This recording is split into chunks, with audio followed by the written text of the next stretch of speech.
You're listening to Rabbi Aryeh Wolbe, Director of Torch, the Torah Outreach Resource Center of Houston.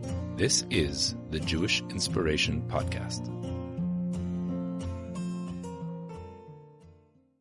All right, my dear friends, good evening. I hope everyone is doing well wherever you may be. We are talking about a very important topic because our sages tell us that order is the essence of this world. When there is disorder, there is chaos. And even if this disorder is not in the world outside, but the world inside, if the world inside is in disorder, then we've got some problems. So let's talk a little bit about it. The first thing we will learn is that order comes from clarity of mind.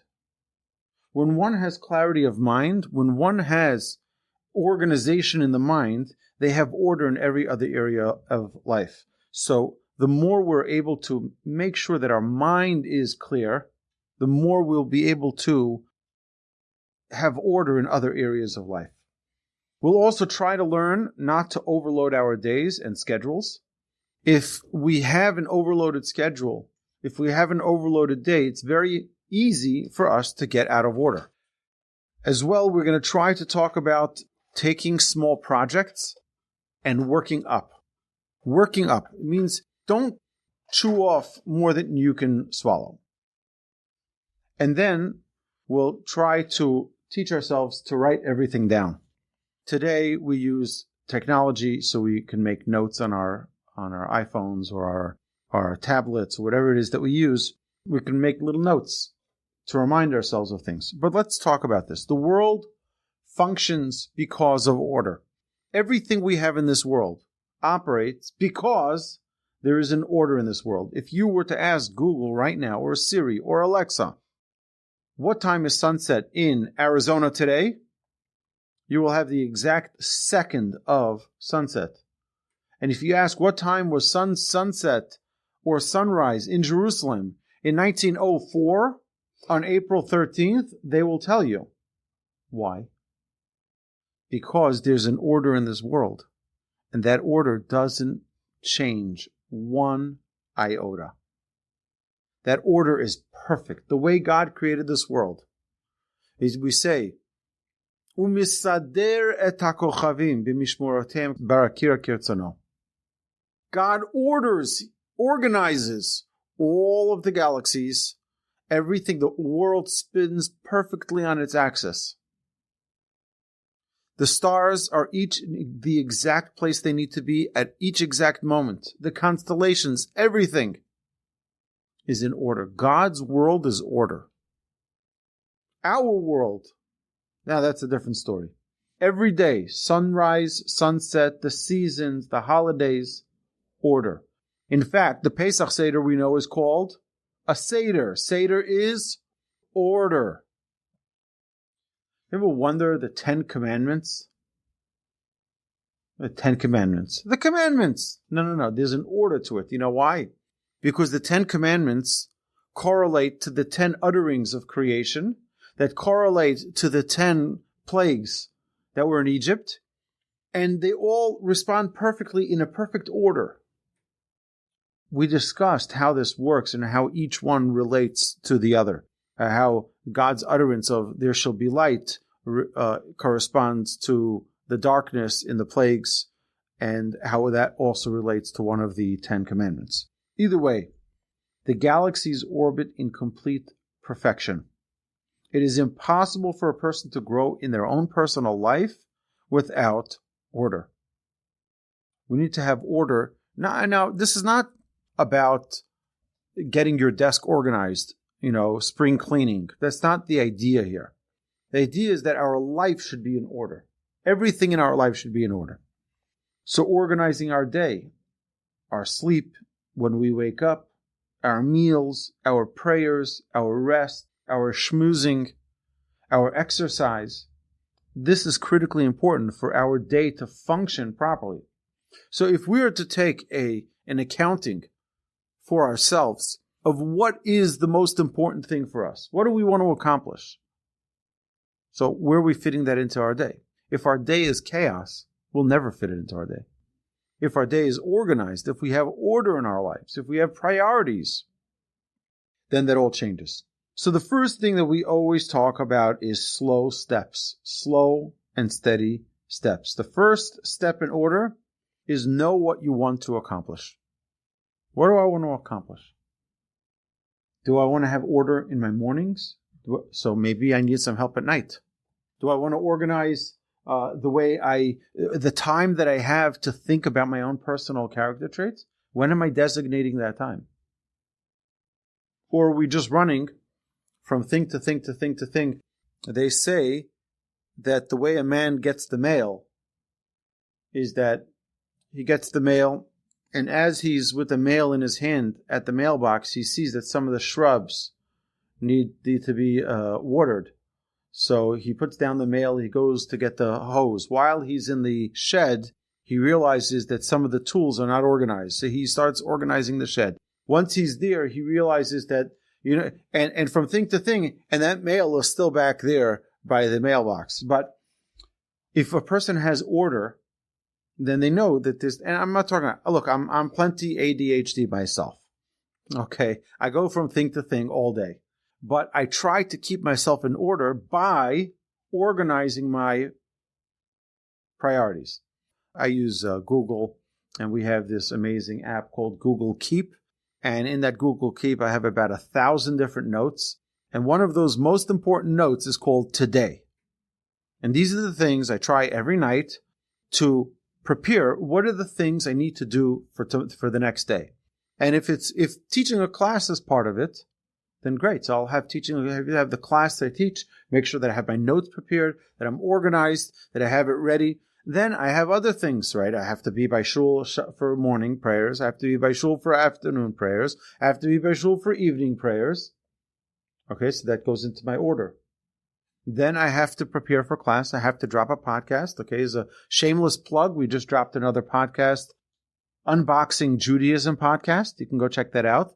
I do that together with Rabbi Yaakov Nagel. We just dropped our 6th episode. We talk about why should we learn Torah? Why learn Torah? And it's a very interesting conversation. It's about 40 minutes long. But there needs to be time allotted for that. And sometimes that goes overtime. So you need to be, for me, the most important thing is flexibility. But sometimes when you're too flexible, you don't have order. So you have to be able to designate certain things, certain priorities, so that they get done.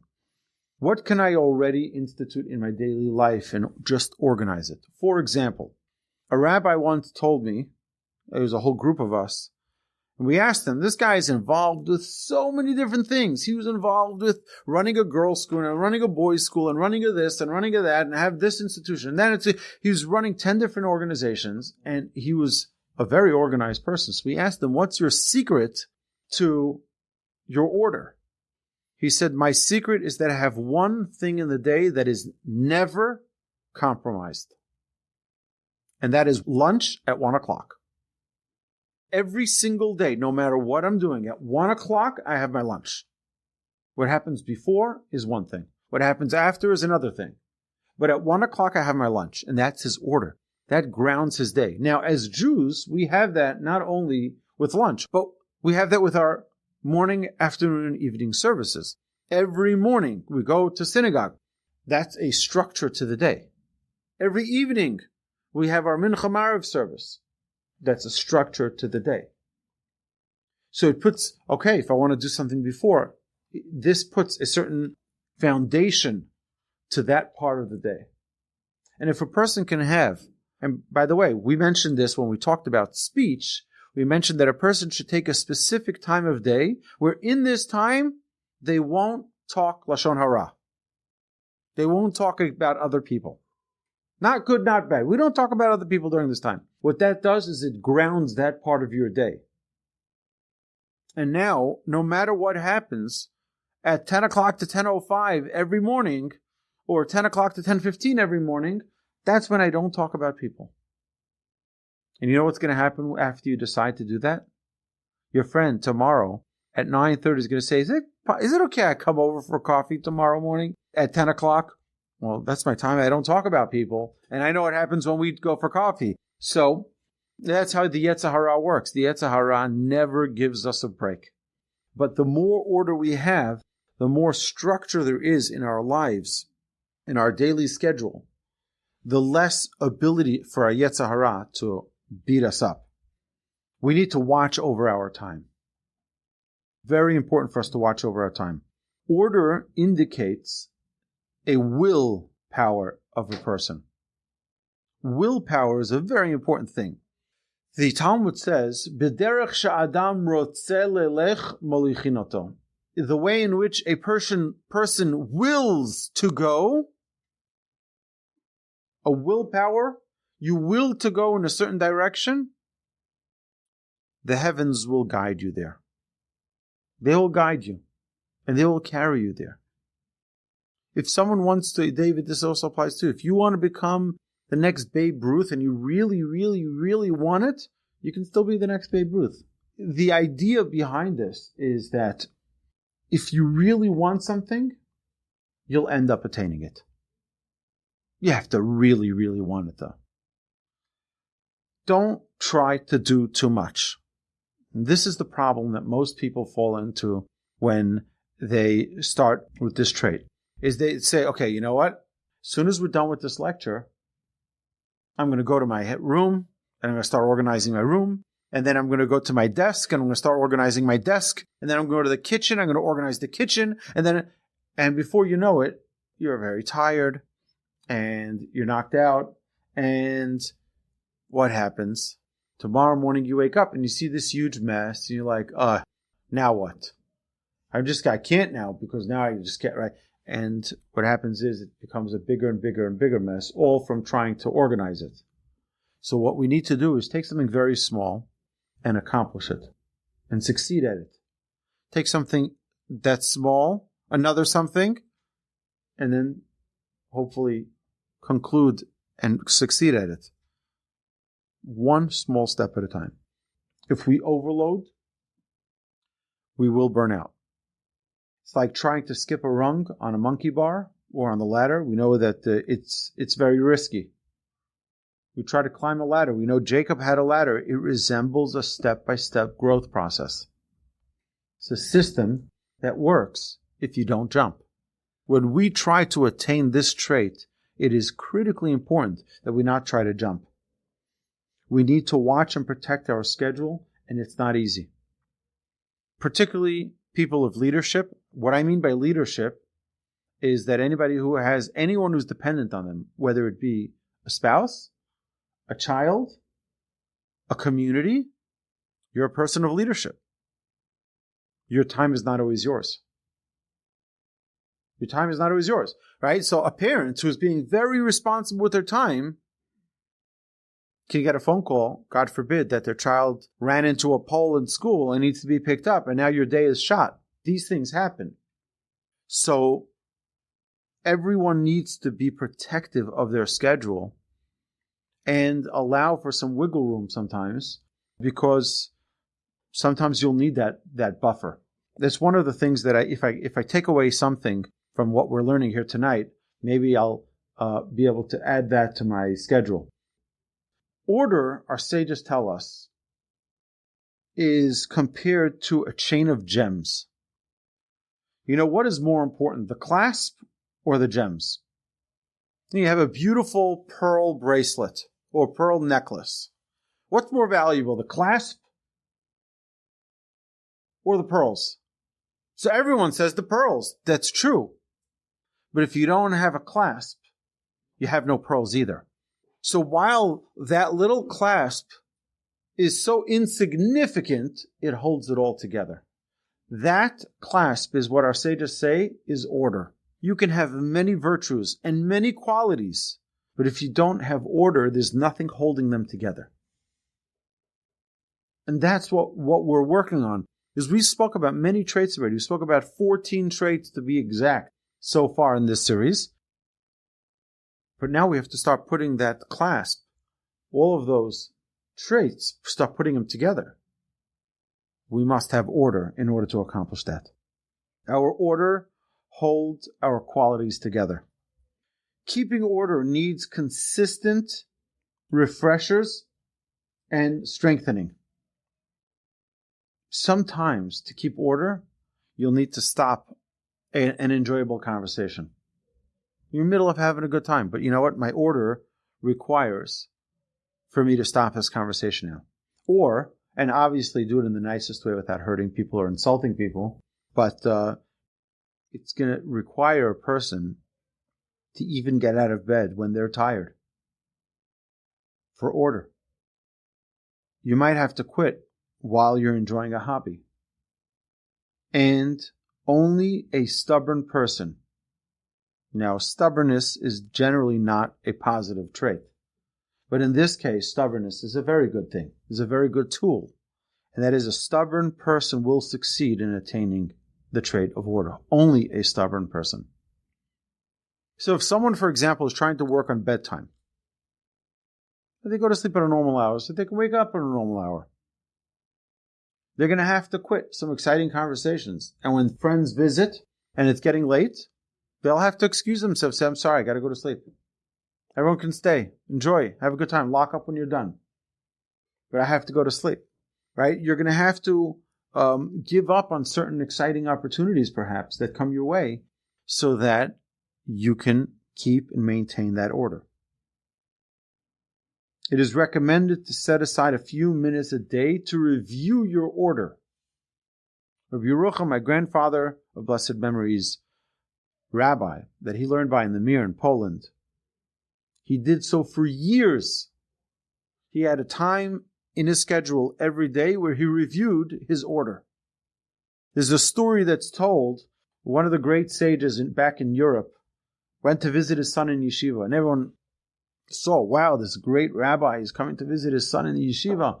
They said, oh, come, we'll show you where your son is sitting in the study hall. He said, no, show me his dorm room. He came into the room, he looked, he saw his bed was neat.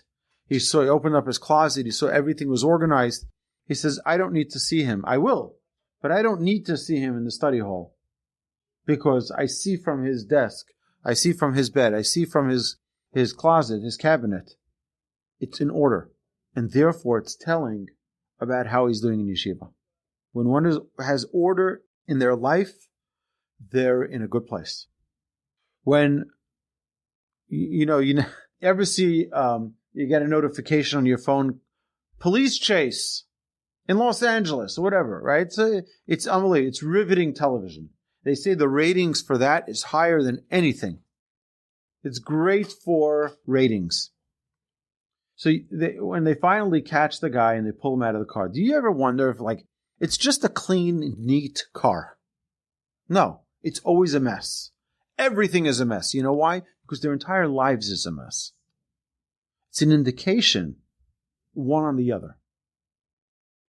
It's very rare you'll see someone in a suit and tie get out of that pickup truck and be organized. No. It's usually someone who's tattered and in disarray.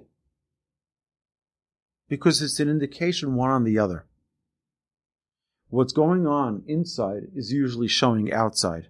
And what's going on outside is usually showing on the inside. So it's important. Take time out of your day, perhaps, to evaluate your order. We can all feel the pleasure of a day that has been filled with order and the feeling of fulfillment that it brings. We all know the joy, the excitement when we had a great day. Everything that was on that Google Keep, everything that was on that list was checked off. Boom, that's a great day. It was order. Order brings tremendous satisfaction to one's life. If you meet someone confused and unsure, you'll generally find that they're lacking order in their day or in their life.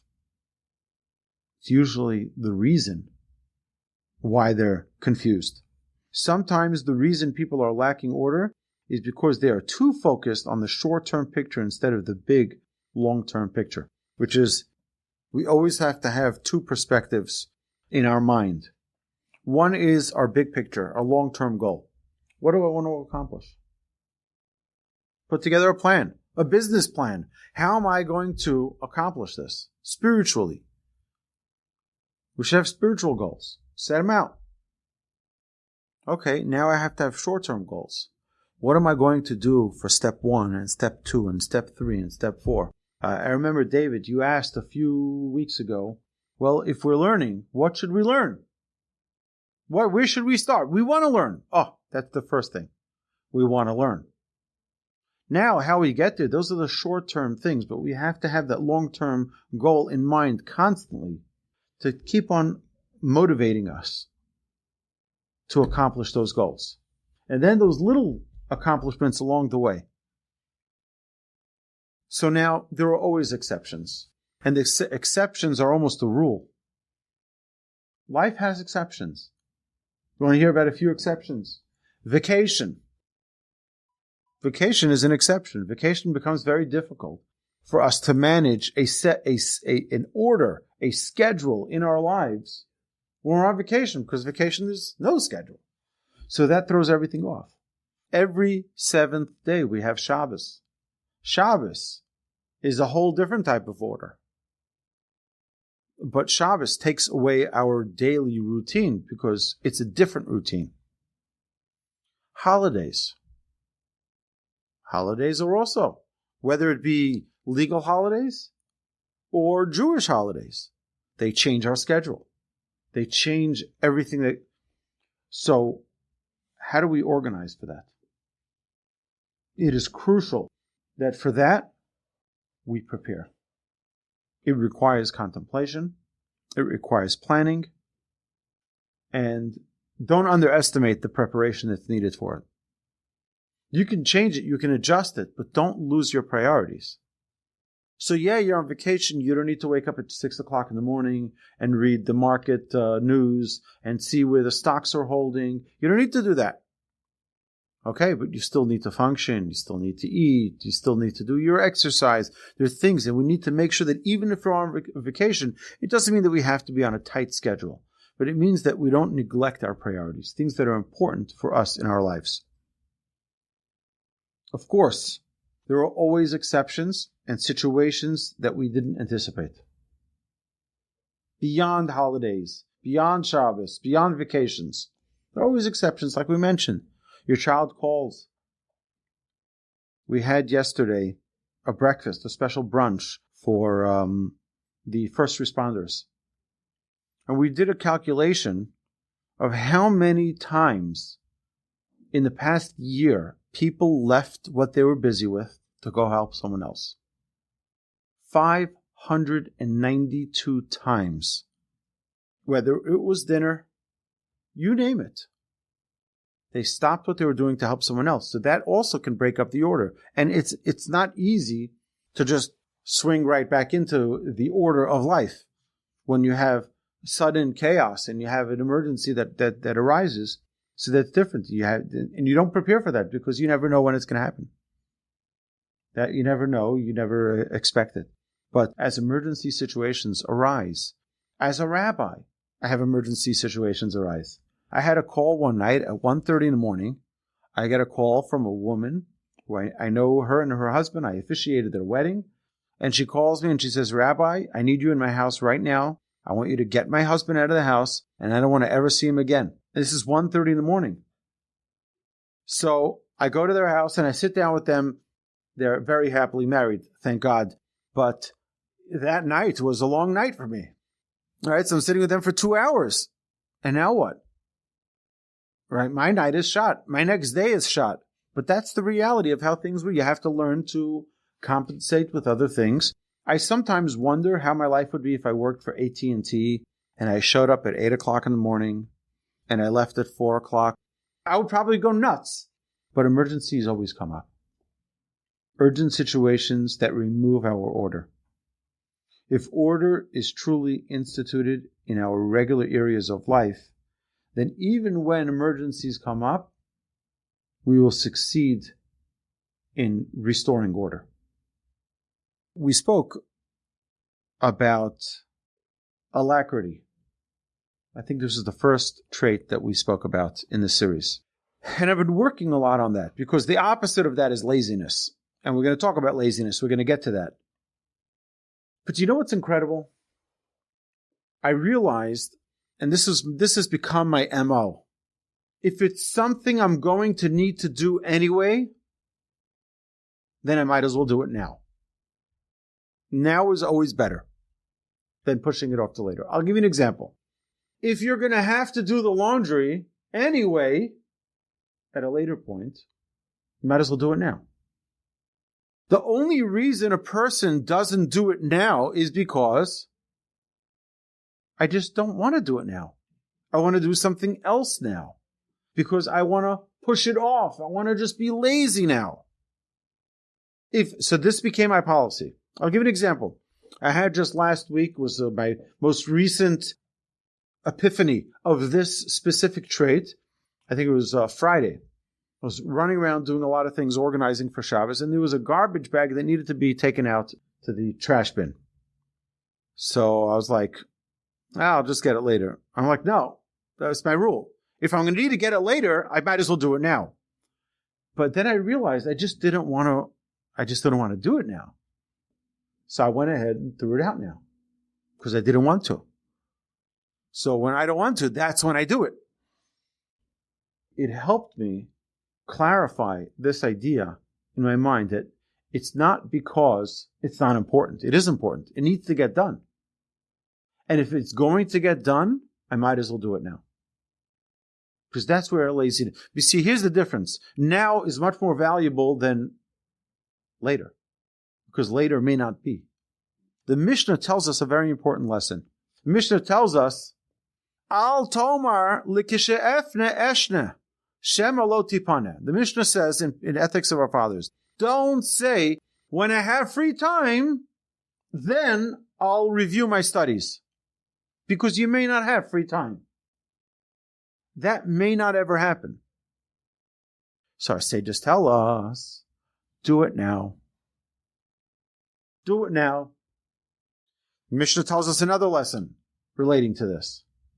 Always repent one day before your death, it says. Who knows what day that's going to be? Might as well. If you need to do something anyway, do it now.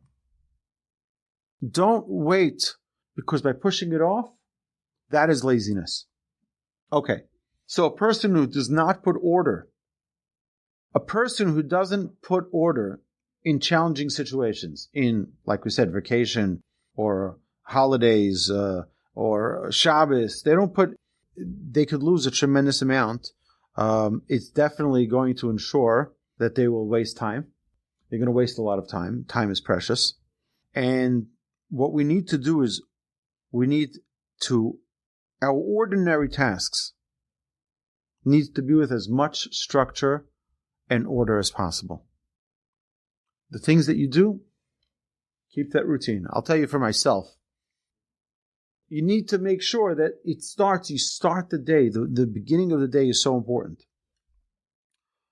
Almost daily, we have situations that are unexpected and can be exceptions.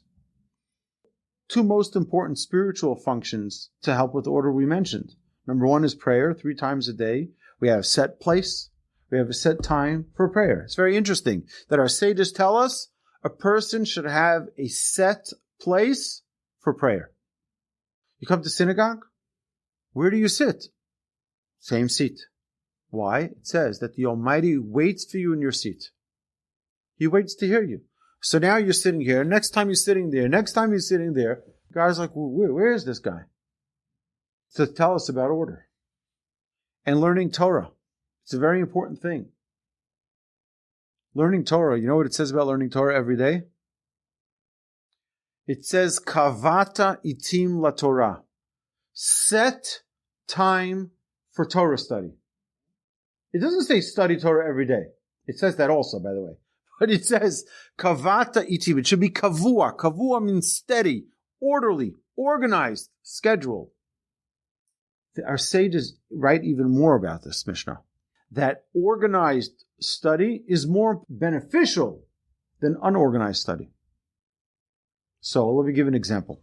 Someone has a study partner that they learn with every morning at 9 o'clock in the morning. They will benefit more from that Torah study that they have every morning at 9 o'clock in the morning than the person that has, I'll learn sometimes here, I'll learn sometimes there, I'll learn sometimes here. And then what happens? The great sages, if you look at how great they became great because of consistency. They were consistent in their learning. You know Rabbi Moshe Feinstein, who I love saying stories about Rabbi Moshe Feinstein. Rabbi Moshe Feinstein finished the entire tractate of Shabbat every Shabbat. 52 weeks a year, he finished the tractate of Shabbat at least 52 times a year. It's a lot of pages. It's a lot. It's a big one. You know why? Because he had an order for every minute of the day. There wasn't a minute that wasn't structured and organized. When someone is too rigid, then by definition, they're never going to be flexible. And sometimes human beings need to be flexible. You need to be able to adapt for situations. It is important to have balance. If a person doesn't have balance, we go crazy. We become extremists.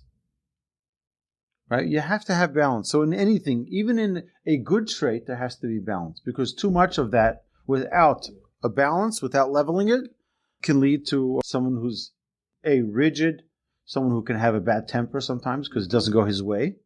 So those usually, they can go together. Also sometimes very unpleasant for other people who don't know them to get to know them because they're just so rigid. But children need stability. Children need order. They thrive in that order. Thrive. And the more organized, again, you can't have two Gestapo parents educating a child, right? We see this it's very interesting. We see Abraham was a man of kindness. So Abraham, everything went. He loved everyone, all of humanity. He was the quintessential liberal. He had the tent open on all four sides. He was the first soup kitchen. Whoever passed by, please come. We'll give you something to eat. We'll give you something to drink. No problem, whatever you want. But that brought a child that was an extremist of that. And that was Yishmael. Yishmael was an adulterer.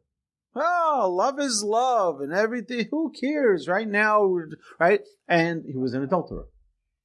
The opposite of Abraham was Isaac. Isaac was law and order. You can say he was the first Republican, okay? First conservative Republican, Isaac. It was get up by bootstraps and you get a job and there's no free handouts. So we're going to give you what you need to succeed, but you're not getting a free handout. Now, what type of wife should we get for Isaac? Abraham says to his servant, find a woman who is kind, because kindness needs to balance out that structure. So while Isaac was law and order, he was, you take responsibility for yourself. You go get yourself a job. He needed a wife like Rebecca, who was the pinnacle of kindness, like Abraham. Abraham's wife was Sarah. Sarah was a tough cookie. Right? They balanced. She kicked Hagar out of her house. She didn't like her. Out. Goodbye. So you have to have that the hard shell and the soft inside. You need to have that complement each other. If you have two parents who are going to be very tough on the child, it's going to be very difficult. If you have two parents who are going to be too light on the child and they're just kind, lovey-dovey and everything, then there's no structure.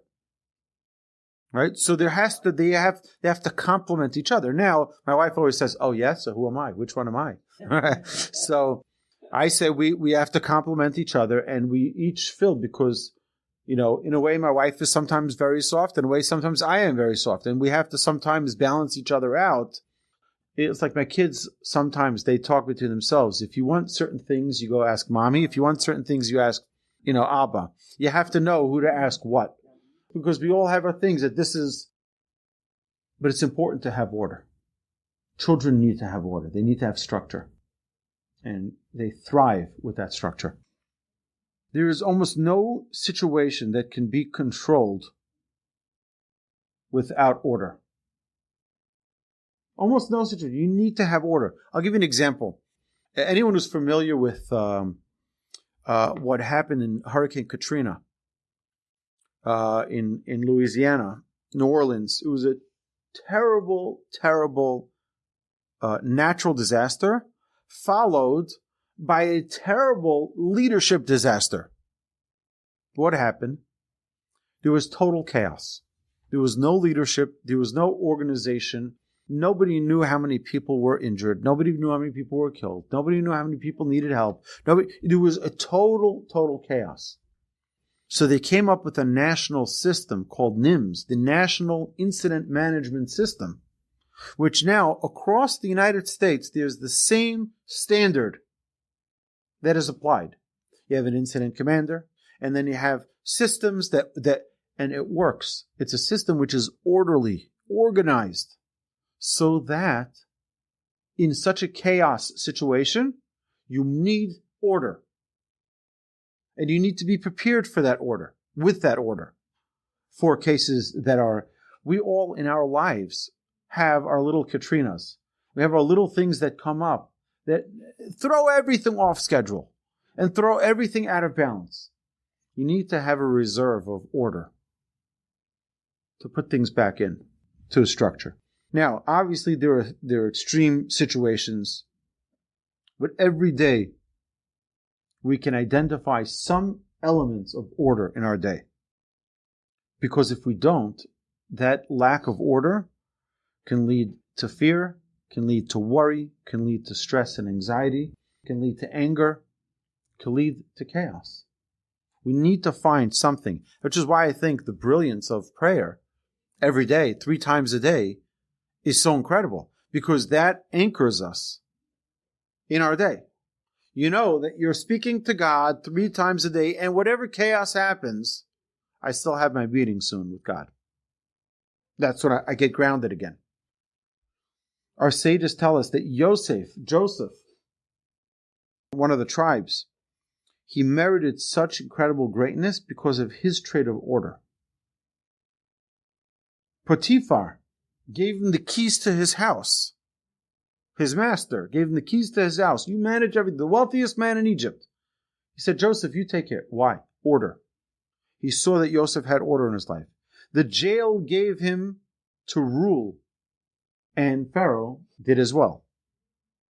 We mentioned on Pesach, we have the Seder. Seder is order. Do you know what the Mishnah is called? The Mishnah is called the Shisha Sidrei Mishnah, the 6 orders of Mishnah. There's a structure to it.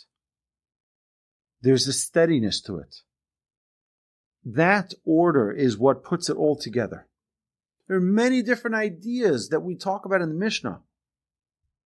We have pearls that date all the way back to Moses at Mount Sinai, where all of the teachings of the Mishnah were taught to Moshe at Mount Sinai. Those were the oral transmissions that were explaining all of the written Torah. Now we had all of these notebooks, and Rabbi Yehuda Anasi organized them, Judah the Prince, organized them into the order of the Mishnah. That's why it's called an order. He took a bunch of, I don't want to call it chaos, God forbid. It's God's teachings of the elaboration of the written Torah. But Rabbi Yehuda Anasi collected them all, organized them into 6 different orders of the Mishnah. So, let's set a time in our week where we all can practice something special with order. I did this once with a class many years ago. One of the temples that I was teaching at, I said, how can we all together, you have people here from all over the world logged in online and people listening to this podcast. We all have one thing in common. We all have Shabbos that kicks in 18 minutes before sunset on Friday, no matter where we are. So if we were to all light Shabbos candles this Friday night, just this Friday night, we're going to do it all in order, for each of us. And we're going to light candles, that way all of us united doing one thing of order. You know how incredible that'll be? You'll be in your home. You'll be in your home, right? I'll be in my home. Everyone will be in their home. And we're all lighting the candles for Shabbos at the same time. An idea of order. What's interesting is that I believe if we have, and I'll tell you even more, Friday is a day of chaos. Even in the most organized homes, Friday, there's so much cooking and so much cleaning and preparation and organizing. But as soon as that clock strikes 18 minutes prior to sunset, peace and harmony take over. That's the order. It's not an adjustable time. Boom. Peace and serenity take over. That's order. Everything stops. I call it the candle lighting challenge. So whoever wants to join me, you're welcome to. And what is required for it is not only to show up 18 minutes before sunset on Friday. We need to prepare for it. It means we have to go find those candles. We have to prepare them. Because if we start thinking about it 18 minutes before, then we're not at 18 minutes, we're going to be at 15 minutes. Or 10 minutes. So that means once we start thinking about it, we start preparing for it. It could be tonight, right after class. We prepare the candles. I try to prepare the candles. I mentioned this previously.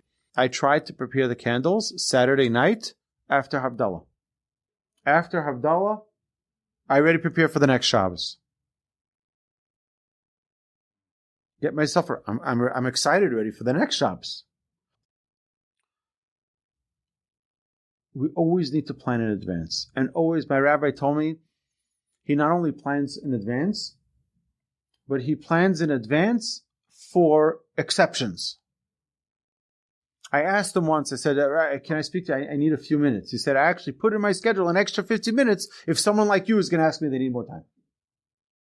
Right? That's. He's thinking it means he didn't put something on his schedule for another 15 minutes because he anticipated that someone's going to need that 15 minutes. And if not, he has other things to do. And I want to share with you, there are stories that I've heard, so many of them, of people who concluded an enormous study of Torah from time that was out of order or out of the ordinary. I'll give you an example. My brother-in-law, may he live and be well. I found out that he made a siyum, a celebration of conclusion on the entire Torah, prophets, and writings with the commentary. You know when he did that? He did that on a bus ride that he takes every morning from his house in Beitar to Jerusalem, to the Mir Yeshiva. He gets on the bus and he has a study partner in that bus. And they both decided, we're sitting here every day, let's put together an organized structure to this ride. If we're doing it every day, might as well benefit out of it. Finished the entire Tanakh with commentaries from that little 10, 15 minute bus ride with a friend. I mentioned last week in one of the classes, my rabbi, Rabbi Yitzchak Berkowitz, may he live and be well, wrote an entire book on the laws of the Chafetz Chaim, on how to speak proper speech. I asked him, I said, when did you have time to write this? He says on a bus ride from Esha Torah, the old city, to his house. It was an 8-minute bus ride. He wrote 1 page every bus ride. And that's the book. There are great sages who have accomplished unbelievable things with the extra time that was out of order. You're waiting online at a bank. There are good things to do. You see people wherever you go.